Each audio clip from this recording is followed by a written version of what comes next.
Hi everyone, my name is Kaylee Baker, and today I'll be talking about how the state of Arizona gives citizens a powerful role in shaping state laws through two important tools, the initiative and the referendum.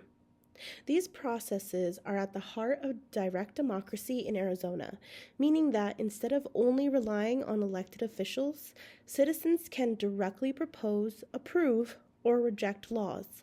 We'll define what these terms mean, look at how each process works, compare their similarities and differences, and explore the pros and cons of both. Finally, I'll explain how they connect to the Arizona Constitution and its emphasis on citizen power. Let's begin with the initiative. An initiative is a process that allows citizens to draft and propose new legislation or constitutional amendments. If the proposal meets certain requirements, such as collecting enough valid signatures, it can be placed on the ballot for voters to decide in an election. This tool is particularly important when citizens feel that the state legislature is not addressing an issue or when they want to take action independently. It's a bottom-up approach where the people become the lawmakers. The concept is central to Arizona's approach to direct democracy. Now let's look at the referendum. While an initiative creates new laws, a referendum is used to approve or reject laws that have already been passed by the Arizona legislature. There are two types: legislative referendums, where lawmakers voluntarily put a measure on the ballot, and popular referendums, where citizens petition to challenge a new law. This gives voters a chance to stop or reverse legislation they disagree with. It acts as a check on the state government and ensures that laws passed by elected officials still reflect the will of the people. To get an initiative on the ballot, citizens must first write the proposed law or amendment and submit it to the Secretary of State. Then comes the hardest part, gathering signatures. For a statutory law, they need signatures equal to at least 10% of the votes cast in the most recent governor's election. For constitutional amendments, it's 15%. The signatures must be from registered voters and must be submitted within a specific deadline. Once verified, the proposal appears on the ballot in the next statewide election. If a majority of voters approve it, it becomes law. The process for a referendum, specifically a popular referendum, is also citizen-led.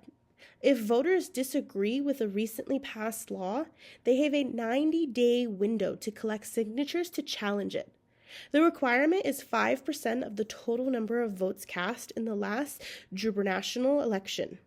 If successful, the law is placed on the ballot for voters to approve or reject. If voters reject it, the law does not go into effect. This gives people an emergency brake to stop legislation they feel is harmful or rushed. While both initiatives and referendums involve voters directly, they function differently. The initiative is proactive, used to propose new laws. The referendum is reactive, used to challenge laws that have already been passed. Both require citizen effort, including organizing campaigns, collecting signatures, and educating the public. The key difference lies in timing and purpose. An initiative begins with the people trying to create change. A referendum begins with the legislator making a decision and the people responding. Both processes are valuable tools for democratic participation. Let's look at the pros and cons of initiatives. One major benefit is that they give citizens a direct voice when lawmakers aren't taking action. They can bring attention to issues that may be ignored or stalled in the legislature. However, initiatives can also be costly and complicated. Special interest groups sometimes spend large amounts of monies to influence the outcome. And because initiatives are written in legal language, voters might not fully understand what they're voting on. This makes public education and transparency very important. Referendums offer their own strengths and challenges. On the positive side, they give voters a way to stop unpopular or harmful laws, which makes the legislator more accountable. They also allow the public to engage with important decisions. But referendums also have limitations. The short window for collecting signatures can make it hard to qualify for the ballot. Additionally, repealing a law by referendum can delay necessary policy changes or reforms. Still, they play an important role in balancing power between the people and the government. So why do these processes matter so much in Arizona? The Arizona Constitution, written in 1910 during the Progressive Era, emphasizes that all political power is inherent in the people.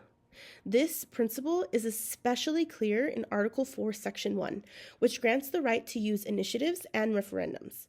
These tools give everyday citizens the power to shape laws directly by passing political gridlock and ensuring their voices are heard. In many ways, initiatives and referendums are the foundation of Arizona's commitment to direct democracy.